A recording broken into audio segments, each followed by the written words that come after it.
Last week, Fresno County Sheriff Margaret Mims took a trip to Washington, D.C. for the National High-Intensity Drug Trafficking Area Conference. She spoke at the conference about marijuana and the problems it's causing nationwide, and she joins us live now to talk about her experience. Sheriff, thanks so much for joining us. Thank you, Ken.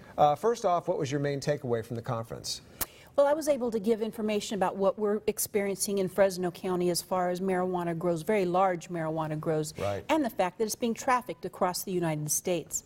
The other thing that I learned is that in Colorado, it's not working out quite the way they thought it would. The black market has exploded, and they're not getting the tax revenue they thought they were going to get when they legalized marijuana. They're not even collecting enough money to pay for the oversight and the regulation. Because it's legal in Colorado, not just for medical purposes, but for recreational purposes. There's talk of putting something like that on the ballot in California in 2016. But you're saying that it's not working in part because people don't want to pay the taxes and all the other stuff on the pot? That's exactly right. It's so easy to grow marijuana that people will grow their own and not pay the taxes on the government marijuana.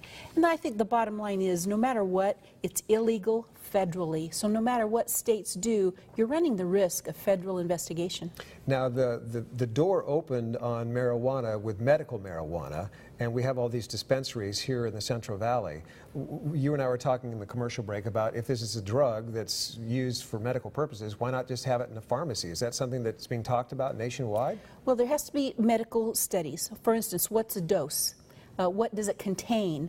That has never been done, and it doesn't make any sense to me why you would walk into a dispensary, buy marijuana or so-called medicine from a 22-year-old person who has no medical background whatsoever and sell you something called train wreck. Right. That just doesn't even pass the common sense test. Right. So if they're going to call it medicine, then let's study it, figure out what the dosage is, what it should contain, make sure there's no contaminants in it, and then let a doctor prescribe it and go to your pharmacy to get it. What a concept.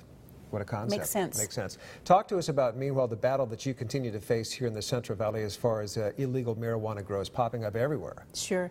In 2012, we had 15 homicides in unincorporated Fresno County. 6 of those were related to marijuana grows, not to mention our home invasion robberies and the increase that occurred because of marijuana grows.